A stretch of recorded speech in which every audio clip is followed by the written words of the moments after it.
പ്രിയപ്പെട്ട സുഹൃത്തുക്കളെ, 2024 തെരഞ്ഞെടുപ്പിൽ വയനാട് നിന്ന് രാഹുൽ ഗാന്ധിക്കെതിരെ മത്സരിച്ച ഇടതുപക്ഷ ജനാധിപത്യ മുന്നണിയുടെ സ്ഥാനാർത്ഥി CPIയുടെ ഏറ്റവും പ്രമുഖയായ ദേശീയ നേതാവായിട്ടുള്ള ആനി രാജയായിരുന്നു. വളരെയേറെ ബഹുമാനിതയായിട്ടുള്ള ഒരു വനിത ആനി രാജ. അവരാണ് മത്സരിച്ചത്. അവർക്ക് 2024 26.09% വോട്ട് ലഭിച്ചു. രാഹുൽ ഗാന്ധിക്ക് 59.69%, BJPക്ക് 13% വോട്ട് ലഭിച്ചത്. രാഹുൽ ഗാന്ധിക്ക് എന്തോ 3.25 ലക്ഷം വോട്ടിൻ്റെ വോട്ട് ലഭിച്ചു, ഭൂരിപക്ഷം ലഭിച്ചു. 2019 ഭൂരിപക്ഷം കുറഞ്ഞു. 2019 കോൺഗ്രസിന് രാഹുൽ ഗാന്ധിക്ക് ലഭിച്ച വോട്ടിൻ്റെ ശതമാനം കുറഞ്ഞു. പക്ഷേ CPIക്ക് ലഭിച്ച വോട്ട് 25% നിന്ന് കക്ഷി ചേരാണ്ട് 26%, 1% താഴെ വർദ്ധിക്കുകയും ചെയ്തു. ഇതാണ് വോട്ടിൻ്റെ കണക്ക്. സുഹൃത്തുക്കളെ, അവിടെ ഇപ്പോൾ ഒരു ഡെവലപ്മെൻറ്റ് ഉണ്ടായിരിക്കുന്നത് എന്താണ്?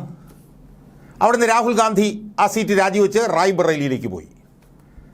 റായ്ബറേലിയിലേക്ക് പോയതിനെ തുടർന്ന് വയനാട്ടിൽ രാഹുൽ ഗാന്ധിയുടെ ഇളയ സഹോദരി പ്രിയങ്ക ഗാന്ധി മത്സരിക്കും എന്നുള്ള പ്രഖ്യാപനം ഇതിനുള്ളിൽ ഉണ്ടായി കഴിഞ്ഞു.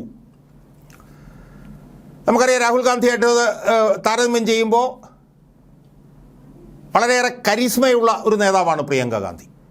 അവരെ പല തലത്തിലുമൊക്കെ അവരുടെ അച്ഛൻ്റെ അമ്മയായിട്ടുള്ള ഇന്ദിരാഗാന്ധിയുമായിട്ട് താരതമ്യം ചെയ്തിട്ടുണ്ട്. അവരുടെ ഈ പറഞ്ഞ പോലെ ബോഡി ലാംഗ്വേജിലും അവരുടെ പോസ്റ്റേഴ്സിലും ഗസ്റ്റേഴ്സിലുമൊക്കെ അവർ ഇന്ദിരാഗാന്ധിയെ ഓർമ്മിപ്പിക്കുന്നു എന്നുള്ള സംസാരം വ്യാപകമായിട്ടുണ്ട്. അവരുടെ ഒരു പ്രത്യേകത എന്താണെന്ന് വെച്ചാൽ അവരിതുവരെ തെരഞ്ഞെടുപ്പ് രംഗത്തേക്ക് ഇറങ്ങിയിട്ടില്ല എന്നുള്ളതാണ്. അവർ കഴിഞ്ഞ തെരഞ്ഞെടുപ്പ് കാലത്തൊക്കെ ഉത്തർപ്രദേശിലും അവിടെ ഇവിടെയൊക്കെ ഉള്ള പ്രചരണ പ്രവർത്തനങ്ങൾക്കൊക്കെ പോയി. ഇത്തവണയും വ്യാപകമായ തെരഞ്ഞെടുപ്പ് പ്രചരണങ്ങൾക്ക് അവർ പോയിരുന്നു. പക്ഷേ അവർ പാർലമെൻ്ററി രംഗത്തേക്ക് ഇതുവരെ കടന്നു വന്നിരുന്നില്ല. എന്നാൽ ആദ്യമായി ഇപ്പോഴാണ് അവർ പാർലമെൻ്ററി രംഗത്തേക്ക് കടന്നു വരാൻ പോകുന്നത്. അപ്പോൾ അവർ വയനാട്ടിൽ നടക്കാൻ പോകുന്ന ഉപതെരഞ്ഞെടുപ്പിൽ കോൺഗ്രസിൻ്റെ സ്ഥാനാർത്ഥിയായി മത്സരിക്കാൻ പോകുന്നു എന്നുള്ള പ്രഖ്യാപനം കോൺഗ്രസ് പാർട്ടിയിൽ നിന്ന് വന്നു കഴിഞ്ഞിരിക്കുന്നു. സ്വാഭാവികമായും അവിടെ CPIയുടെ സ്ഥാനാർത്ഥി ആര് എന്നുള്ളത് മാത്രമല്ല, CPI ഇവിടെ മത്സരിക്കുമോ ഇല്ലയോ എന്നുള്ള കാര്യവും ഇപ്പോൾ വലിയ തോതിൽ ചർച്ചാ വിഷയമായിരിക്കുകയാണ്. അതിൻ്റെ പ്രധാനപ്പെട്ട കാരണം 2024 തെരഞ്ഞെടുപ്പിൽ രാഹുൽ ഗാന്ധിക്കെതിരെ ആനി രാജ മത്സരിച്ചതുമായി ബന്ധപ്പെട്ടുകൊണ്ടുള്ള ചർച്ചകൾ ഇപ്പോൾ സജീവമായിരിക്കുന്നു. എന്താണ് അതിൻ്റെ കാരണം എന്ന് ചോദിച്ചാൽ, CPIയുടെ ദേശീയ കൗൺസിലിൽ ആനി രാജ അവിടുന്ന് മത്സരിച്ചത് ശരിയായില്ല എന്നുള്ള നിലയിൽ വലിയ ചർച്ച വന്നു. പ്രധാനമായും പഞ്ചാബിൽ നിന്നുള്ള പ്രതിനിധികളാണ് ആ വാദഗതി ഉയർത്തിയത്. അപ്പോൾ അത് ആ വാദഗതി ഉയർത്താൻ കാരണം വെച്ചാൽ ഇന്ത്യ മുന്നണിയിലെ ഒരു ഘടക കക്ഷിയാണ് CPI. CPMനെ പോലല്ല, ഘടക കക്ഷിയാണ് CPI.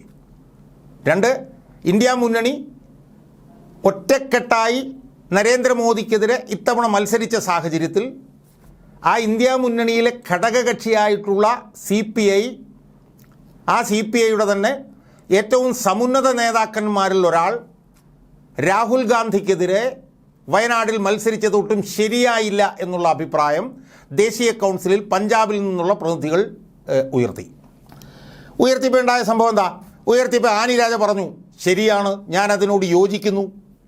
അവിടെ മത്സരിക്കരുത് CPI എന്നുള്ള നിലയിൽ താൻ മത്സരിക്കരുത് എന്നുള്ള നിലയിൽ അതിൻ്റെ അനൗചിത്യം ചൂണ്ടിക്കാട്ടി താൻ ദേശീയ നേതൃത്വത്തിന് തെരഞ്ഞെടുപ്പിന് മുമ്പ് തന്നെ ഒരു കത്ത് കൊടുത്തിരുന്നു എന്ന് ആനി രാജ ദേശീയ കൗൺസിലിൽ പറയുകയും താൻ ദേശീയ നേതൃത്വത്തിന് കൊടുത്ത കത്ത് വായിക്കുകയും ചെയ്തു എന്നുള്ളതാണ്. എന്ന് മാത്രമല്ല, ആനി രാജ ദേശീയ കൗൺസിലിൽ പറഞ്ഞത് താൻ അവിടെ മത്സരിച്ചതുകൊണ്ട് പാർട്ടിക്ക് യാതൊരു ഗുണവും ഉണ്ടായില്ല എന്ന് മാത്രമല്ല, CPIയിൽ നിന്ന് വേണ്ട പിന്തുണ തനിക്ക് ലഭിക്കുകയും ഉണ്ടായില്ല എന്നും ആനി രാജ അവിടെ പറഞ്ഞു. അപ്പോൾ പഞ്ചാബിൽ നിന്നുള്ള പ്രതിനിധികൾ ആനി രാജ മത്സരിച്ചിരിക്കുന്നത് ശരിയല്ല എന്ന് പറഞ്ഞതിനോട് യോജിച്ചുകൊണ്ട് താൻ മത്സരിക്കുന്നതുമായി ബന്ധപ്പെട്ടൊരു അനൗചിത്യമുണ്ടെന്നും തനിക്ക് CPMൽ നിന്ന് സഹായം ഉണ്ടായില്ലെന്നും അവിടെ താൻ മത്സരിച്ചുകൊണ്ടൊരു ഗുണവും ഉണ്ടായില്ലെന്നും ആനി രാജ പറഞ്ഞപ്പോൾ കേരളത്തിലെ ഘടകം അതിനെ ശക്തമായി എതിർത്തു. എന്നിട്ട് പറഞ്ഞു, അവിടെ LDFന് സ്ഥാനാർത്ഥി ഇല്ലായിരുന്നെങ്കിൽ BJPക്ക് കൂടുതൽ വോട്ട് കിട്ടുമായിരുന്നു എന്നൊക്കെ ചില ദുർബലമായിട്ടുള്ള വാദങ്ങൾ കേരളത്തിലെ CPI ഘടകം ഉയർത്തി. 2 ജില്ലാ കമ്മിറ്റികൾ അവരുടെ പേരാണ് പറഞ്ഞത്, അതുകൊണ്ട് അവരെ മത്സരിപ്പിക്കുകയായിരുന്നു എന്നൊക്കെയുള്ള വാദം ഉയർത്തി.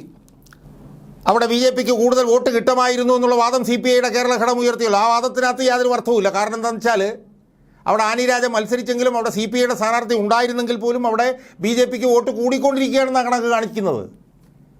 വയനാട്ടിലെ കണക്ക് ഞാൻ എടുത്ത് നോക്കി. 2009 BJPക്ക് 3.85% വോട്ടാണ് ലഭിച്ചത്.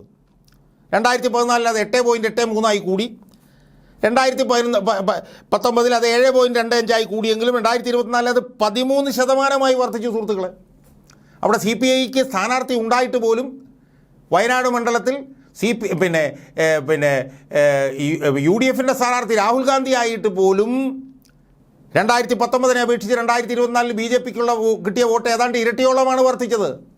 അപ്പം അവിടെ LDFന് സ്ഥാനാർത്ഥി ഇല്ലായിരുന്നെങ്കിൽ BJPക്ക് കൂടുതൽ വോട്ട് കിട്ടുമായിരുന്നു പറഞ്ഞ നേരത്തെ ആരർത്ഥമില്ല. BJPയുടെ വോട്ട് എന്തായാലും അവിടെ കൂടിക്കൊണ്ടിരിക്കുകയാണ്. പക്ഷേ ഇപ്പോൾ ഉള്ള സാഹചര്യം എന്താ? ഇപ്പോൾ ഉള്ള സാഹചര്യം എന്ന് പറയുന്നത് ഇന്ത്യ മുന്നണി വലിയ മുന്നേറ്റം കാഴ്ചവെച്ചു. BJPക്ക് 303 സീറ്റുണ്ടായിരുന്നു, 240 സീറ്റായി കുറഞ്ഞു. BJPയുടെ 63 സീറ്റുകൾ നഷ്ടപ്പെട്ടു. ഇപ്പോൾ ഇന്ത്യ മുന്നണി ശക്തമായിട്ടുള്ള ഒരു പ്രതിപക്ഷമായി നിൽക്കുകയാണ്. ആ പ്രതിപക്ഷത്തിൻ്റെ ഏറ്റവും പ്രധാനപ്പെട്ട ഒരു മുഖമായി മാറാൻ പോവുകയാണ് പ്രിയങ്ക ഗാന്ധി. രാഹുൽ ഗാന്ധിയോടൊപ്പം പ്രിയങ്ക ഗാന്ധി കൂടി ലോക്സഭയിലേക്ക് വന്നാൽ പ്രതിപക്ഷം അവിടെ വലിയൊരു ശക്തിയായി മാറുന്നുള്ളതിന് ആർക്കാണ് സംശയം? അപ്പോൾ അങ്ങനെ ശക്തമായിട്ടുള്ള ഒരു പ്രതിപക്ഷ മുന്നണിയിലെ ഘടകകക്ഷിയായിട്ടുള്ള CPI, ആ മുന്നണിക്ക് നേതൃത്വം നൽകുന്ന ഏറ്റവും പ്രധാനപ്പെട്ട പാർട്ടിയുടെ ഏറ്റവും സമുന്നതയായിട്ടുള്ള ഒരു നേതാവ് ഒരു തെരഞ്ഞെടുപ്പിൽ മത്സരിക്കുമ്പോൾ അവരെ എങ്ങനെയാണ് CPIക്ക് എതിർക്കാൻ കഴിയില്ല? ഒരു കാരണവശാലും കഴിയില്ല. കാരണം തെരഞ്ഞെടുപ്പിന് മുമ്പത്തെ പോലല്ല. തെരഞ്ഞെടുപ്പ് കഴിഞ്ഞപ്പോൾ പ്രതിപക്ഷം ഇപ്പോൾ ശക്തമായി. പ്രതിപക്ഷത്തിൻ്റെ ലോക്സഭയിലെ പോരാട്ടത്തിന് ഏറ്റവും കൂടുതൽ ശക്തിയും വീറും കൊടുക്കാൻ കഴിയുന്ന ഒരു നേതാവാണ് പ്രിയങ്ക ഗാന്ധി.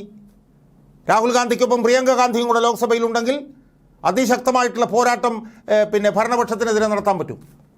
അപ്പം അങ്ങനെ അവർ ലോക്സഭയിലേക്ക് വരാൻ വേണ്ടി നടത്തുന്ന നിർണായകമായിട്ടൊരു തെരഞ്ഞെടുപ്പ് പോരാട്ടത്തിൽ അതായത് തെരഞ്ഞെടുപ്പിൽ മത്സരിച്ചു കൊണ്ടിരുന്ന സമയത്ത് പ്രതിപക്ഷം ഇങ്ങനെ ഇവോൾവ് ചെയ്യുകയായിരുന്നു. പക്ഷേ ഇന്ന് വളരെ ശക്തമായൊരു പ്രതിപക്ഷം ലോക്സഭയിൽ നിൽക്കുകയാണ്. അപ്പോൾ ആ ലോക്സഭയിൽ ഭരണപക്ഷത്തിനെതിരായിട്ടുള്ള ആക്രമണത്തിൻ്റെ കുന്തമുനയാകാൻ കഴിയുന്ന ഒരാൾക്ക് എതിരായി CPI മത്സരിക്കുന്നു എന്ന് പറയുന്നത് വളരെ ദോഷകരമായിട്ടുള്ളൊരു കാര്യമാണ് പ്രതിപക്ഷ ഐക്യത്തെ സംബന്ധിച്ചിടത്തോളം. അത് യഥാർത്ഥത്തിൽ എനിക്ക് വീഡിയോയുടെ അവസാന ഭാഗത്ത് പറയാനുള്ളത്, അത് കേരളത്തിലെ CPIയിലും വലിയ പ്രത്യാഘാതങ്ങൾ ഉണ്ടാക്കാൻ പോവുകയാണ് എന്നാണ് എനിക്ക് സൂചിപ്പിക്കാനുള്ളത്. കാരണം കേരളത്തിലെ CPIയിൽ ഇത് സംബന്ധിച്ച് രണ്ട് അഭിപ്രായങ്ങളുണ്ടെന്നുള്ളത് വ്യക്തമാണ്. കേരളത്തിലെ CPIയിൽ ഇന്നത്തെ സാഹചര്യത്തിൽ കോൺഗ്രസിനെ, അതായത് പ്രതിപക്ഷത്തിൻ്റെ നേതൃത്വം നൽകുന്ന കോൺഗ്രസിന് ദുർബലപ്പെടുത്തുന്ന ഒരു സമീപനം എടുക്കാൻ പാടില്ല എന്ന് പറയുന്നൊരു പ്രബല വിഭാഗം കേരളത്തിലെ CPIയിലുണ്ട്. കോൺഗ്രസുമായി സഖ്യമുണ്ടാക്കണമെന്ന് പറയുന്നൊരു വിഭാഗം പോലും CPIക്കകത്തുണ്ട്. എന്നാൽ കോൺഗ്രസിനെതിരെ വയനാട്ടിൽ മത്സരിക്കണമെന്നുള്ള കാഴ്ചപ്പാടാണ് കേരളത്തിലെ CPIയുടെ ഔദ്യോഗിക നേതൃത്വത്തിനുള്ളത്. അവിടെയാണ് അടുത്ത ഉപതെരഞ്ഞെടുപ്പിൽ CPI മത്സരിക്കുമോ ഇല്ലയോ എന്നുള്ള വിഷയത്തിന് പ്രാധാന്യം വർദ്ധിക്കുന്നത്. അപ്പോൾ കേരളത്തിലെ ഔദ്യോഗിക വിഭാഗത്തെ എതിർക്കുന്ന വിഭാഗത്തിനാണ് വയനാട്ടിൽ മത്സരിക്കരുത് എന്നുള്ള അഭിപ്രായമുള്ളത് എന്നാണ് ഞാൻ മനസ്സിലാക്കുന്നത്.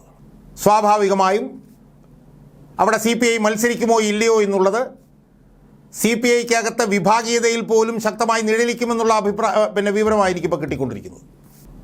എനിക്ക് കിട്ടുന്ന വിവരമനുസരിച്ച് വയനാട്ടിൽ പ്രിയങ്ക ഗാന്ധിക്കെതിരെ CPM മത്സരിക്കരുത് എന്നുള്ള അഭിപ്രായമാണ് ദേശീയ നേതൃത്വത്തിനുള്ളത് എന്നുള്ളതാണ്. എന്നാൽ CPIയിലെ ഔദ്യോഗിക വിഭാഗം അതിനോട് യോജിക്കുന്നില്ല എന്നുള്ള വിവരവും എൻ്റെ മുന്നിലുണ്ട്. അതുകൊണ്ട് CPI എന്ന് പറഞ്ഞ പാർട്ടിയിലെ ഔദ്യോഗിക നേതൃത്വവുമായി ബന്ധപ്പെട്ടിപ്പോൾ ഉള്ള ധ്രുവീകരണത്തിൽ പോലും ഈ വിഷയം നിർണായകമായിട്ടുള്ള ഒരു പങ്ക് വഹിക്കാനാണ് സാധ്യത. ഈ വിഷയത്തിൽ പ്രിയങ്ക ഗാന്ധിക്കെതിരെ CPI മത്സരിക്കരുതെന്നുള്ള ദേശീയ നേതൃത്വത്തിൻ്റെ അഭിപ്രായത്തിന് പ്രാമുഖ്യം ലഭിച്ചാൽ അത് കേരളത്തിൻ്റെ CPIയുടെ ഔദ്യോഗിക നേതൃത്വത്തിന് പോലും അത് ദോഷകരമായി ബാധിക്കാനുള്ളൊരു സാധ്യതയാണ് ഞാൻ കാണുന്നത്. അതുകൊണ്ട് തന്നെ വയനാട്ടിൽ നടക്കാൻ പോകുന്ന ഉപതെരഞ്ഞെടുപ്പിൽ പ്രിയങ്ക ഗാന്ധിക്കെതിരെ CPI മത്സരിക്കുമോ ഇല്ലയോ എന്നുള്ളത് കേരളത്തിലെ CPIയിലെ നേതൃത്വങ്ങളിൽ തന്നെ ഒരു നിർണായക ഭാഗമാകാനുള്ള സാധ്യതയുണ്ട്. പ്രിയങ്ക ഗാന്ധിക്കെതിരെ CPI മത്സരിക്കുന്നില്ല എന്നുള്ള നിലയിലുള്ള ഒരു തീരുമാനത്തിലേക്ക് പോയാൽ അതൊരുപക്ഷെ കേരളത്തിലെ ഇടതുപക്ഷ ജനാധിപത്യ മുന്നണി മന്ത്രിസഭയുടെ സ്ഥിരതയെ തന്നെ ബാധിക്കുന്ന ഒരു നിലയിലേക്ക് അത് മാറാനുള്ള സാധ്യതയുണ്ട്. കാരണം ഇപ്പോൾ തന്നെ കോൺഗ്രസുമായി സഖ്യമാവണം എന്ന് അഭിപ്രായമുള്ള ഒട്ടേറെ ജില്ലാ കമ്മിറ്റികൾ കേരളത്തിലെ CPIയിലുണ്ട്.